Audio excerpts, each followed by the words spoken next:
Assalamualaikum warahmatullahi wabarakatuh.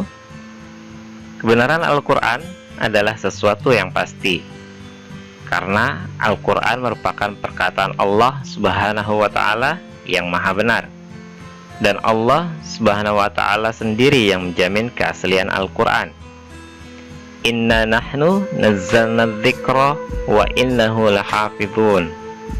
Sesungguhnya kamilah yang menurunkan Al-Quran, dan sesungguhnya kami pula yang benar-benar akan memeliharanya. Quran Surat Al-Hijr ayat 9. Tidak ada seorang pun yang bisa memasukkan Al-Quran, karena jaminan dari Allah Subhanahu wa Ta'ala yang memang bisa kita lihat buktinya secara langsung. Dan secara teknis, kemustahilan pemalsuan Al-Quran itu memang masuk akal, mengingat beberapa hal berikut ini. Pertama, Al-Quran dibaca rutin dan dihafal berjuta manusia. Selain ditulis, Al-Quran sampai kepada kita lewat hafalan, yang merupakan keunggulan bahasa Arab. Sejak diturunkan di masa Rasulullah SAW, sebenarnya Al-Quran itu lebih dominan dihafal ketimbang ditulis. Bukan hanya dihafal saja, tetapi Al-Quran dibaca setiap hari 5 kali dalam sholat fardu. Kenapa lebih dominan dihafal? Karena Al-Quran itu turun dalam format suara dan bukan dalam format teks. Dan kelebihan bahasa Arab itu mudah dihafal dibandingkan menghafal kalimat dalam bahasa lainnya.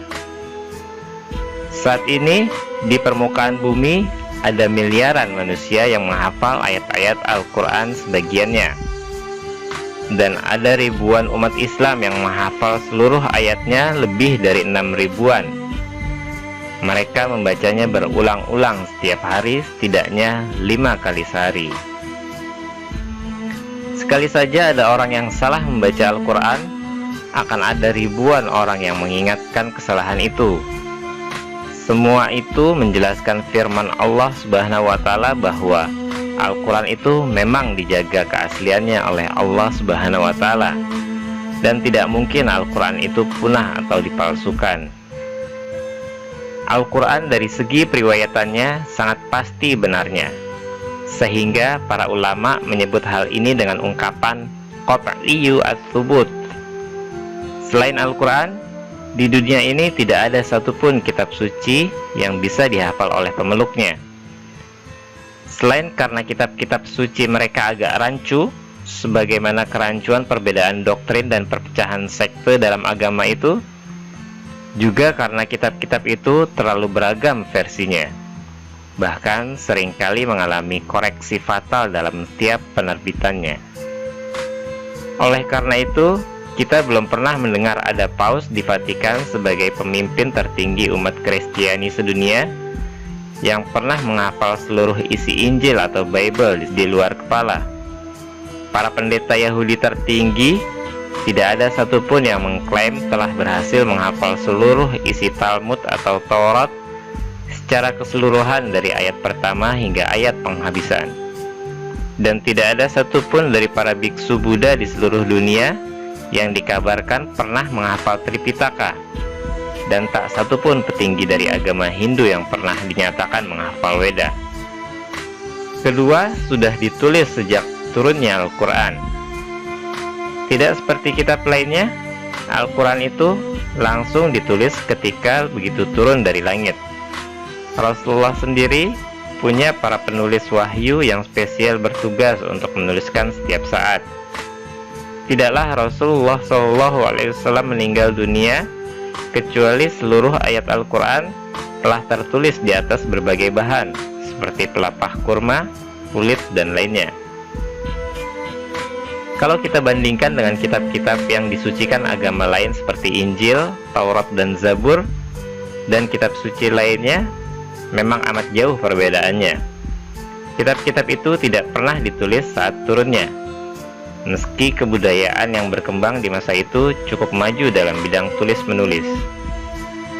Kalaupun saat ini ada museum yang menyimpan naskah Injil, Naskah itu bukanlah naskah asli yang ditulis saat Nabi Isa alaihi salam masih hidup, tetapi merupakan naskah yang ditulis oleh orang lain dan ditulis berabad-abad sepeninggal Nabi Isa alaihi salam.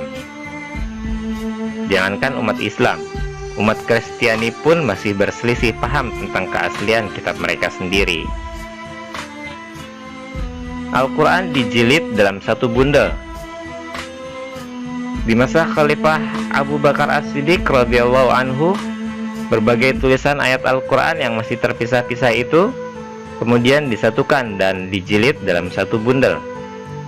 Saat itu dikhawatirkan ada 70 penghafal Al-Quran telah gugur sebagai syuhada, sehingga sahabat Umar bin Khattab radhiyallahu an mengusulkan agar proyek penulisan ulang Al-Quran segera dijalankan.